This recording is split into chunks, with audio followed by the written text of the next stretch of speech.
Bismillahirrahmanirrahim. Assalamualaikum warahmatullahi wabarakatuh. Salam sehat, salam kuat, salam semangat untuk pasukan Mus'ab dan pasukan Bilal. Semoga masih tetap semangat ya belajar dengan Ibu Dewi. Pada pertemuan hari ini kita akan bahas tematik ilmu pengetahuan alam. Materi yang akan kita bahas adalah tentang rotasi dan revolusi bumi. Pada tema 8, subtema 1, KD 3.8. Baiklah, sebelum lebih jauh, pertama kita harus memahami apa makna dari rotasi bumi. Rotasi bumi adalah proses perputaran bumi pada sumbunya atau porosnya dari arah barat ke arah timur.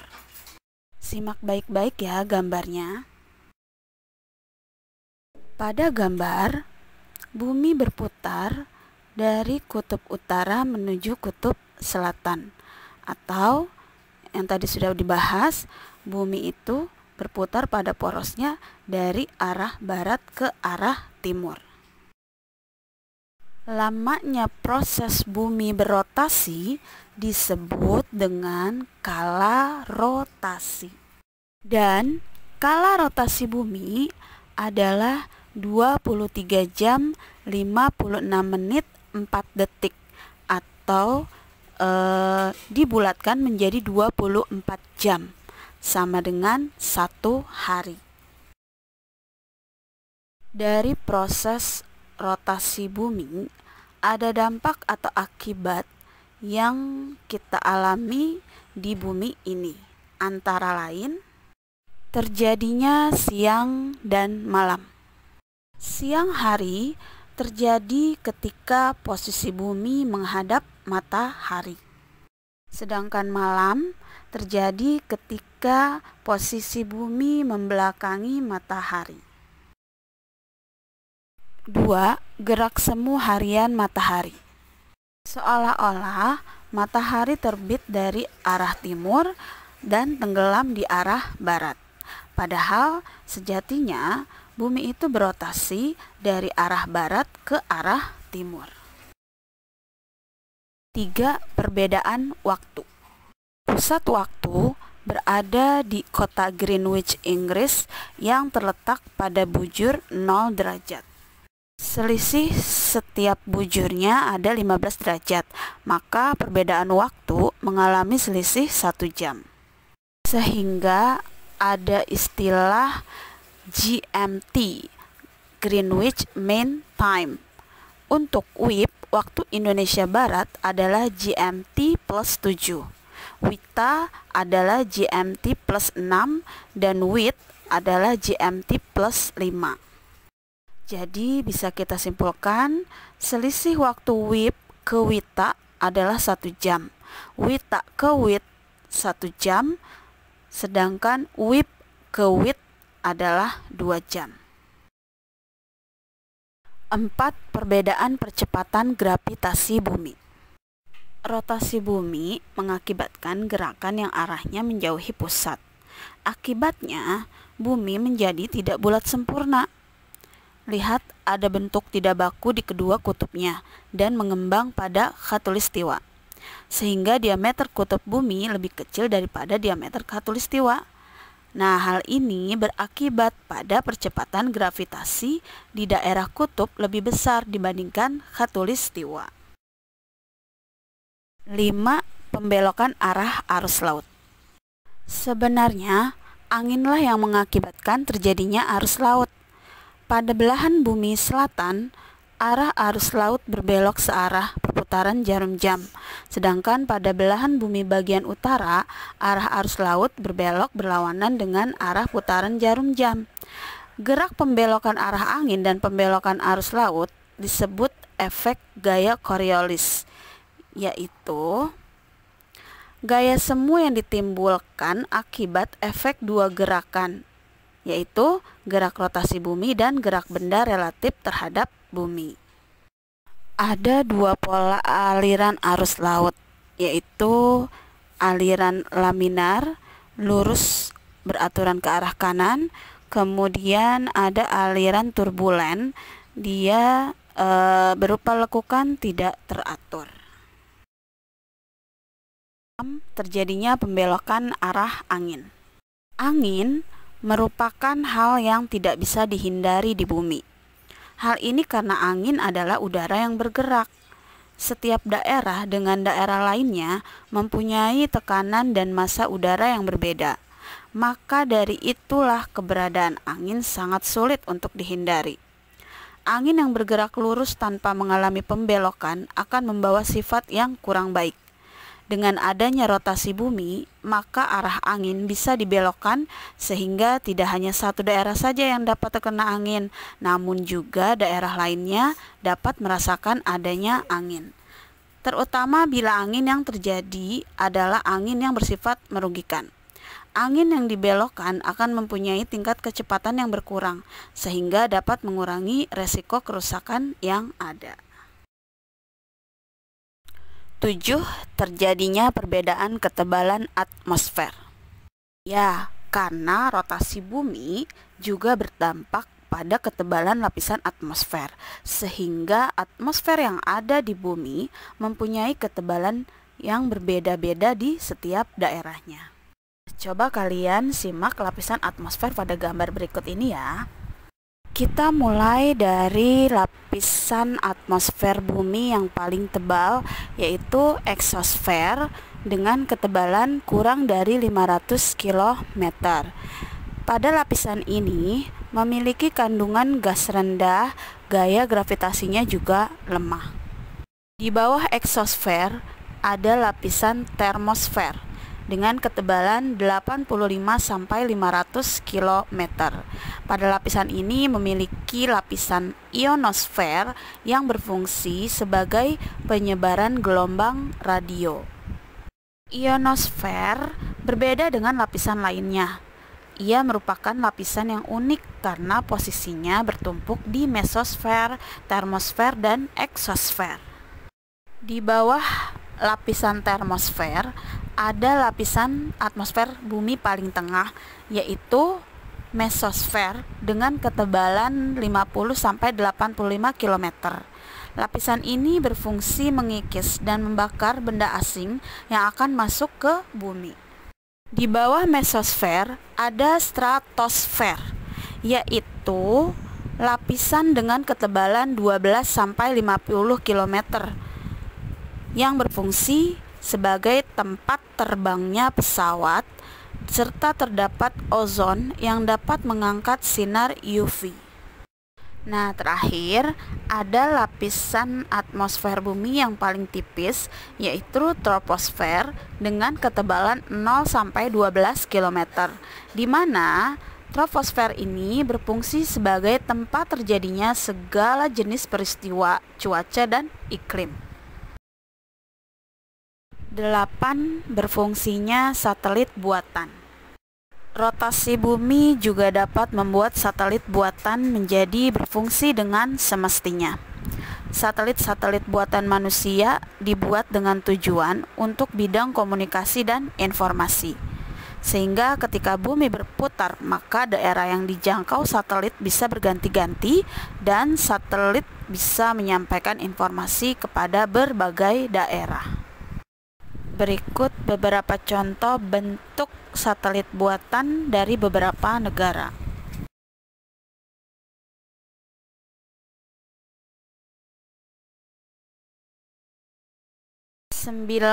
Bentuk bumi menjadi bulat dengan tepat di kedua kutubnya. Pergerakan bumi yang berputar pada porosnya ternyata tidak hanya memberikan pengaruh bagi makhluk hidup dan juga kondisi kehidupan di bumi. Rotasi yang selalu berlangsung ini ternyata juga mempengaruhi bentuk dari planet bumi itu sendiri. Salah satunya adalah menyebabkan bentuk planet bumi tidak bulat sempurna. Namun bentuk planet bumi yang ada adalah bulat dengan pepat di kedua kutubnya. Hal ini tidak lain dan tidak bukan karena gaya-gaya yang dihasilkan dari rotasi bumi ini. Bahkan tidak hanya bumi saja, namun planet lain pun juga demikian. Pada gambar ada 3 bentuk bumi dalam teori globe Earth. Yang pertama, foto dari NASA. Bumi berbentuk bulat sempurna atau sphere. Kemudian, yang kedua menurut ilmuwan globe Earth, bumi itu berbentuk bulat pepat atau oblate spheroid karena jari-jari kutub dengan jari-jari khatulistiwa selisih 21 km. Jadi agak datar di kutubnya dan agak mengembung di khatulistiwanya. Kemudian yang ketiga, menurut para ustadz atau ustazah dan para ulama, globe Earth, bumi itu berbentuk bulat telur atau prolet spheroid karena tafsir dari kata dahaha dalam Al-Quran yang artinya adalah bulat telur seperti burung unta. 10. Terjadi perubahan arah bandul atau efek Foucault. Bandul Foucault adalah suatu bandul yang digunakan untuk menentukan arah rotasi bumi, osilasi, raju rotasi, dan garis lintang pada tempat bandul berada. Pembuatnya adalah Jean Bernard Léon Foucault. Bandul Foucault pertama kali digunakan pada tahun 1851 di Observatorium Paris untuk menentukan rotasi bumi. Beratnya 28 kg dengan tali sepanjang 67 meter. Bandul ini juga dimanfaatkan untuk menjelaskan efek Coriolis, yaitu gaya semu yang timbul akibat efek dua gerakan, gerak rotasi bumi dan gerak benda relatif terhadap bumi. Pada bandul terdapat titik setimbang, kemudian ada getaran, simpangan, dan amplitudo. Untuk keterangannya lebih lanjut kalian bisa simak pada gambar. 11. Adanya jet lag bila kita naik pesawat.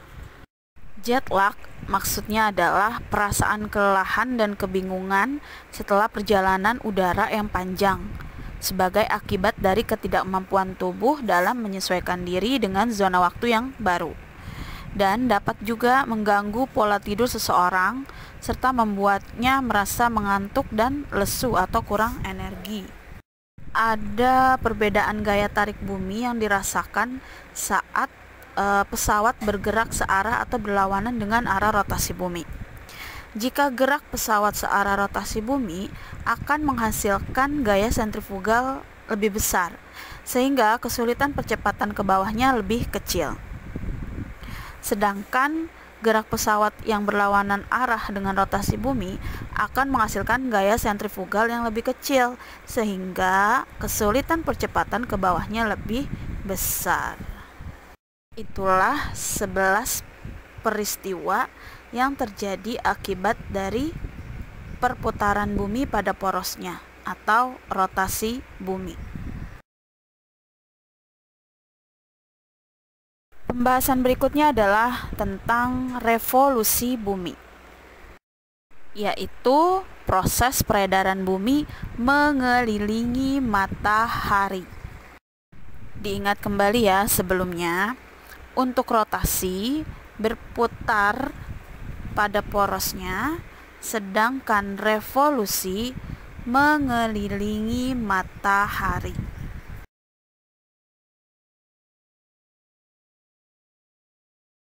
Mirip dengan kala rotasi, lamanya proses revolusi bumi juga disebut dengan kala revolusi.